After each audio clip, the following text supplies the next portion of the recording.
Si te ofrecieran 3 millones de dólares por vivir 3 años en un viejo pueblo perdido en la montaña, sin poder salir durante ese periodo, sin contacto con el exterior, ¿te atreverías? Yo, en la más absoluta miseria, acepté. Pero cuando llegué, descubrí que los aldeanos eran perfectos en todo, excepto que, bajo la luz del sol, no tenían sombra. Hace 3 años, mi vida sentimental y profesional estaban hechas un desastre. Cada día, al abrir los ojos, solo oía llamadas de cobradores. Me escondía en mi piso de alquiler, y más de una vez pensé en tirarme por la ventana. Fue entonces cuando vi un anuncio de trabajo en medio de una comida para llevar. Era un trozo de papel de estraza muy viejo, escrito con pincel. Se busca guardián del pueblo. Requisitos: varón de 20 a 35 años. Buena salud. Sin malos hábitos. Se dará prioridad a quienes no tengan ataduras. Lugar de trabajo: pueblo de Jinshan. Contenido del trabajo: residir durante 3 años, sin salir del pueblo durante ese periodo, sin contacto con el exterior. Cumplir las normas del pueblo. Salario: pago único de 3 millones de dólares al cumplir los 3 años. Anticipo de 500,000 para arreglar asuntos mundanos. Mi primera reacción fue pensar que era una broma. ¿En qué época vivimos? ¿Con eso de guardián del pueblo? Así que hice una bola con el papel de estraza y lo tiré a la basura. Pero entonces sonó otra vez el teléfono de los cobradores. Me amenazaron con que, si no pagaba, irían a buscar a mis padres. Colgué. Miré al techo con desesperación, con un zumbido ensordecedor en los oídos. Sin saber por qué, volví a recoger el papel. Me quedé mirando el número de teléfono un buen rato. Para alguien que se está ahogando como yo, hasta una paja puede parecer un salvavidas. Así que marqué ese número. Al otro lado, una voz vieja y grave. No perdió el tiempo en rodeos. Directamente me preguntó si había visto el anuncio. Luego me preguntó mis datos básicos. Se los dije sin mentir. Tampoco es que tuviera nada que ocultar. Él guardó silencio un momento y dijo: muy bien, sin ataduras. Perfecto. Al oír eso de sin ataduras, sentí una sensación indescriptible en el pecho. Me armé de valor y pregunté: ¿es de verdad este trabajo? ¿Por qué pagan tanto? Es de verdad. Se paga tanto porque estos 3 años serán muy solitarios. Eso no es fácil para un joven de hoy en día. También me dijo que el pueblo de Jinshan era muy seguro, que solo tenía que cumplir las normas. Cuando te hayas decidido, ve al templo de Wandi, al sur de la ciudad, y coge el anticipo debajo del león de piedra de la entrada. Cuando hayas arreglado tus asuntos, llámame, y te diré cómo llegar al pueblo de Jinshan. Colgué el teléfono, y me quedé un buen rato mirando el móvil aturdido. Todo el asunto desprendía un aire siniestro. Pero el anticipo de 500,000 era como un anzuelo, que me tenía firmemente enganchado. Fui al templo de Wandi, al sur de la ciudad. Llevaba años en ruinas, sin ir nadie. En un agujero detrás de la base del león de piedra de la entrada, encontré un paquete. Dentro había dinero en efectivo. Ni un céntimo más, ni un céntimo menos, exactamente 500,000. En ese momento, todas mis dudas, mi razón y mi miedo se vinieron abajo. Con ese dinero pagué la mayor parte de mis deudas. Dejé algo para mis padres, y di de baja mi número de teléfono. Dejé el piso de alquiler, marcé el número desde una cabina pública, y la voz vieja y grave al otro lado pareció esbozar una sonrisa. Fue una risa seca. Coge el primer tren a Chinchuan mañana por la mañana. Cuando llegues, alguien te recogerá. El tren de cercanía se balanceó durante más de 10 horas. Cuando bajé ya casi anochecía. Me recogió un hombre de mediana edad, con una vieja camioneta destartalada. Condujo por carreteras de montaña más de 3 horas, y me dejó en un puerto de montaña. Señaló un sendero de piedra cubierto de maleza, y dijo: el resto del camino lo harás solo. Sigue recto por este sendero. Cuando veas una gran acacia, habrás llegado a Jinshan. Comida y bebida te las darán, prepárate. Vivirás en la casa con patio del extremo este del pueblo. Dicho esto, me dio una mochila. Dentro había una linterna, algunas provisiones y agua, y un móvil antiguo de teclas. Dijo que me contactarían si pasaba algo, pero que solo podría recibir llamadas, no hacerlas. Pregunté nervioso: ¿la gente del pueblo es fácil de tratar?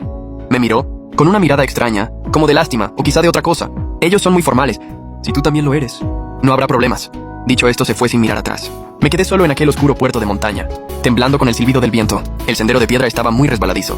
Avancé a trompicones, caminando casi 1 hora, hasta que vi una enorme acacia. A la entrada del pueblo había una estela de piedra, en la que apenas se podían distinguir los caracteres Jinshan. El pueblo estaba muy tranquilo. Decenas de casas de tejas negras y paredes blancas se distribuían por el valle. Se veía una luz amarillenta a través de las ventanas, pero no se oía ni un solo rumor de gente, tan silencioso como un cementerio. Encontré la casa con patio en el extremo este del pueblo, como si hubieran calculado el momento de mi llegada. En la mesa había un cuenco de arroz humeante, un plato de verduras y un cuenco de sopa de tofu. Estaba hambriento. Devoré la comida. Cuando terminé, me puse a observar el lugar donde iba a vivir 3 años. La casa no era grande, un dormitorio y una sala. Los muebles eran muy viejos, pero estaban impecables. En la cama había ropa de cama nueva, con un olor mezcla de sol y jabón. Todo parecía tan normal que resultaba forzado. Me acosté en la cama y, escuchando el silencio sepulcral del exterior, sentí un escalofrío en el corazón. Me consolé a mí mismo. El que cobra aguanta. Si aguanto estos 3 años, no tendré que preocuparme por el resto de mi vida. A la mañana siguiente me despertó un ruido rítmico de golpes en una estaca. Al abrir la puerta, vi a un hombre de mediana edad arreglando una valla en el exterior. Sus movimientos eran pausados. Cada golpe de martillo espaciado exactamente igual que el anterior, como un metrónomo. Al verme se detuvo. Me sonrió y dijo: ¿ya estás despierto? Soy Chen Shan, el carpintero del pueblo. Su sonrisa era perfecta. El arco de sus labios, el número de dientes que enseñaba, todo parecía calculado al milímetro. Justo cuando iba a decir mi nombre, dudé. No sabía si debía decir mi verdadero nombre. Él pareció notar mi incomodidad y dijo: el nombre no importa. Todos sabemos que has venido a ser el guardián. A partir de ahora eres parte de Jinshan. Luego señaló la mesa de mi casa y añadió: todos los días vendrán a traerte la comida. Si necesitas algo, díselo al alcalde. Vive en el extremo oeste del pueblo. En la casa con 2 árboles de azufaifo en la puerta. Dicho esto, volvió a coger el martillo y siguió golpeando. Me quedé un rato mirando desde la puerta y descubrí que solo repetía el mismo movimiento. Sacaba una estaca, la volvía a clavar con el martillo. La sacaba otra vez, la volvía a clavar. El sol le daba en la cara, pero no tenía ni una gota de sudor, ni su expresión cambiaba lo más mínimo. Sentí un vuelco en el corazón. No me atreví a seguir mirando, y me encerré de nuevo en casa. Los días siguientes, me di una vuelta por el pueblo, y conocí a más aldeanos. Todos eran como Chen Shan, la tía Wang, a la entrada del pueblo, hilaba lana todos los días en la misma piedra. La madeja de lana siempre tenía la misma longitud, ni más ni menos. El tío Li, en medio del pueblo, cavaba en el mismo bancal todos los días, pero en ese bancal no se cultivaba nada, solo tierra negra, y un grupo de mujeres se sentaba cada día bajo la gran acacia a... no sé, a lo que fuera, entonando unas melodías incomprensibles para mí, pero nunca dejaban caer sus agujas e hilos. Me saludaban, me sonreían, y sus sonrisas, como la de Chen Shan, eran perfectas y rígidas. Tampoco se comunicaban entre ellos. En todo el pueblo, aparte del ruido rítmico de esas tareas repetitivas, no había nada más.